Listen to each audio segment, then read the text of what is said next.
বারাণসী ভ্রমণের এই পর্বে আমি দেখে নিয়েছিলাম কাশী বিশ্বনাথ মন্দির। দেবাদিদেব মহাদেবের দ্বাদশ জ্যোতির্লিঙ্গের মধ্যে অন্যতম জ্যোতির্লিঙ্গ হল বারাণসীর এই বিশ্বনাথ জ্যোতির্লিঙ্গ। বলা হয় কাশী বা বারাণসী সৃষ্টির শুরু থেকেই মহাদেবের বাস এখানে। মহাদেব স্বয়ং নিজে এখানে বিশ্বনাথ রূপে বিরাজিত হয়ে আছেন। বিদেশি হানাদারদের দ্বারা বহুবার মন্দিরটি ধ্বংস করার চেষ্টা করা হয়েছে। মোগল সম্রাট ঔরঙ্গজেব মন্দিরটি ভেঙে দিয়েছিল। 1780 খ্রিস্টাব্দে ইন্দোরের মারাঠা শাসক অহল্যাবাই হোলকার এই মন্দিরের পুনর্নির্মাণ করেন। 1835 খ্রিস্টাব্দে পাঞ্জাবের শিখ মহারাজা রণজিৎ সিংহ মন্দিরের চূড়ায় 1 টন সোনা দান করেন। অপরদিকে বর্তমান ভারতের প্রধানমন্ত্রী নরেন্দ্র মোদীর আমলে কাশী বিশ্বনাথ করিডোর স্থাপনা করা হয়। এই করিডোর দিয়ে সরাসরি গঙ্গা থেকে স্নান করে মন্দিরে প্রবেশ করা সম্ভব।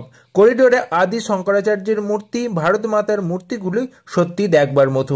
এই দিন আমরা বাবা বিশ্বনাথ, মা অন্নপূর্ণা এবং কাল ভৈরবের মন্দির দর্শন করে সন্ধ্যাবেলায় দশাশ্বমেধ ঘাটে সন্ধ্যা আরতি দেখে নিয়েছিলাম এবং এই দিন সন্ধ্যায় দশাশ্বমেধ ঘাটেই কাটিয়েছিলাম। পরের দিন গিয়েছিলাম প্রয়াগরাজ সঙ্গম দেখতে। সেই কাহিনী পরের পর্বে আপনাদের মাঝে তুলে ধরবো। ততক্ষণ সবাই সুস্থ এবং সুন্দর থাকুন। আর একবার কমেন্ট করে লিখুন হর হর মহাদেব।